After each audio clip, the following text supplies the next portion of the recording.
ಸ್ನೇಹಿತರೆ, 550ನೇ ವಿಶೇಷ ಸಂಚಿಕೆ ಇದು ಪ್ರಶ್ನೋತ್ತರ ಸಂಚಿಕೆ. 500ನೇ ಸಂಚಿಕೆಯಿಂದ 550ನೇ ಸಂಚಿಕೆವರೆಗೆ 549ನೇ ಸಂಚಿಕೆವರೆಗೆ ಬಂದಿರುವ ಎಲ್ಲ ಪ್ರಶ್ನೆಗಳನ್ನ ಕ್ರೋಢೀಕರಿಸಿ ನಾವು ಉತ್ತರ ಕೊಡ್ತಾ ಇದ್ದೀವಿ. ಸೊ ದಯವಿಟ್ಟು ನಿಮ್ಮೆಲ್ಲ ಸ್ನೇಹಿತರೊಂದಿಗೆ ಶೇರ್ ಮಾಡಿ.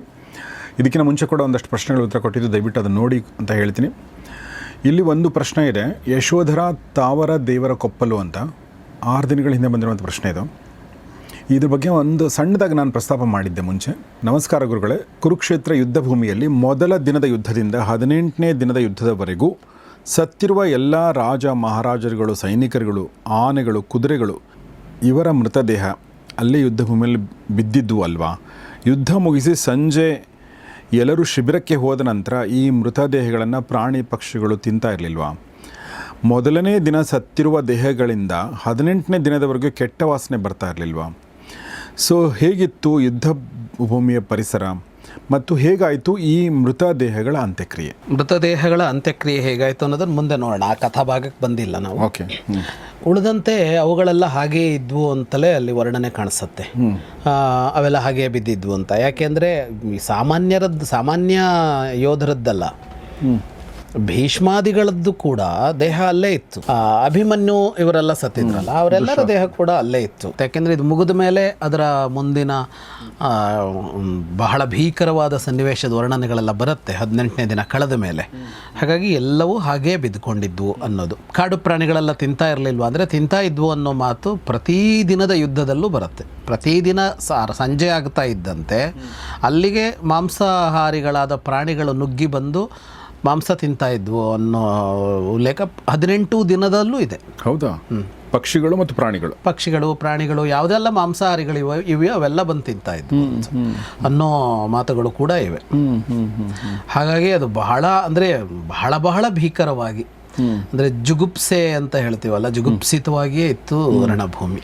ಓಕೆ.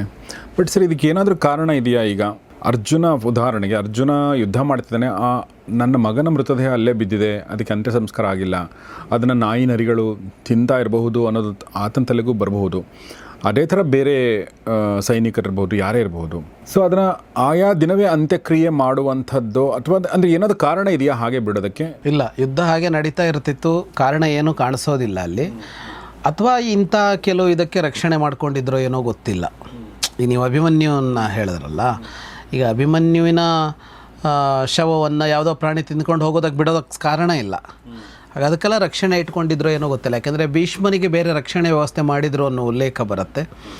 ಹಾಗಾಗಿ ಅಂತಹ ಬಹಳ ಪ್ರಮುಖ ವ್ಯಕ್ತಿಗಳ ಶವಗಳನ್ನು ಕಾಯುವ ವ್ಯವಸ್ಥೆ ಇತ್ತೋ ಏನೋ, ಆದರೆ ಅಲ್ಲೇ ಇತ್ತು ಅನ್ನೋದಂತೂ ನಿಶ್ಚಿತ. ಯಾಕೆಂದರೆ ಅದಾದ ಮೇಲೆ ಕಥೆ ಮುಂದುವರೆದಾಗ ಅಲ್ಲಲ್ಲಿಯೇ ಆ ಶವಗಳು ಸಿಗ್ತವೆ. ಗಾಂಧಾರಿ ಅದನ್ನು ನೋಡ್ತಾಳೆ, ಎಲ್ಲರೂ ಅವಳ ಜೊತೆಗಿರ್ತಾರೆ, ಕೃಷ್ಣ ಎಲ್ಲರೂ. ಮುಂದೆ ಕಥೆ ಬರುತ್ತೆ ಅದನ್ನು ನೋಡಿದಾಗ ಅವೆಲ್ಲವೂ ಅಲ್ಲಲ್ಲಿಯೇ ಇದ್ವು ಅನ್ನೋದು ಸ್ಪಷ್ಟ. ಆದರೆ ಉಳಿದಂತೆ ಆನೆ, ಕುದುರೆ ಹೀಗೆ ಅಸಂಖ್ಯ ಬಿದ್ದಿತ್ತಲ್ಲ, ಅವುಗಳ ಮಾಂಸಗಳನ್ನಂತೂ ಪ್ರಾಣಿಗಳು ತಿಂತಾ ಇದ್ವು ಬಂದು. ಅಂದರೆ ಇವರ ಮನುಷ್ಯರ ದೇಹವನ್ನು ಅಥವಾ ವಿಶೇಷವಾಗಿ ಮಹಾವೀರರ ದೇಹಗಳನ್ನ ತಿನ್ನದೇ ಇರೋ ಹಾಗೆ ನೋಡ್ಕೊಂಡಿದ್ದಿರಬಹುದು. ಅದ್ರ ಜೊತೆಗೆ ಇನ್ನೊಂದು ಪ್ರಶ್ನೆ ಅಂದರೆ, ಈಗ ನೀವು ಹೇಗೆ ನೋಡಿಕೊಂಡ್ರೂ ಕೂಡ ಅದು ಕೊಳೆಯುತ್ತೆ. 2 ದಿನದಲ್ಲಿ ವಾಸನೆ ಬರುತ್ತೆ. ಇನ್ನು 10 ದಿನ, 12 ದಿನ, 13 ದಿನ ಅಂದರೆ ಅದು ಹೇಗೆ? ತುಂಬ ಸಾವಿರಾರು ಎಕರೆಯ ಪ್ರದೇಶದಲ್ಲಿ ಯುದ್ಧ ನಡೆದಿದ್ದು ಅನ್ನೋದು ಅಲ್ಲಿ ಕಾಣಿಸೋದು. ಒಂದೇ ಇದರ ಜಾಗ ಅಲ್ಲ ಅದು. ಹಾಗಾಗಿ ಅವರು ಜಾಗ ಬದಲಾಯಿಸ್ಕೊಳ್ತಾ ಇದ್ರ ಅಂತ. ಯಾಕೆಂದರೆ ಬರೀ ವಾಸನೆ ಮಾತ್ರ ಅಲ್ಲ, ನೀವು ಅದ್ರ ಮೇಲೆ ರಥನೇ ಹೋಗಲ್ವಲ್ಲ. ಹೌದು. ಅಲ್ಲೇ ಬಿದ್ದು ಇದಾಗಿದ್ರೆ ಅಲ್ಲಿ ಓಡಾಡಕ್ಕೆ ಆಗಲ್ಲ.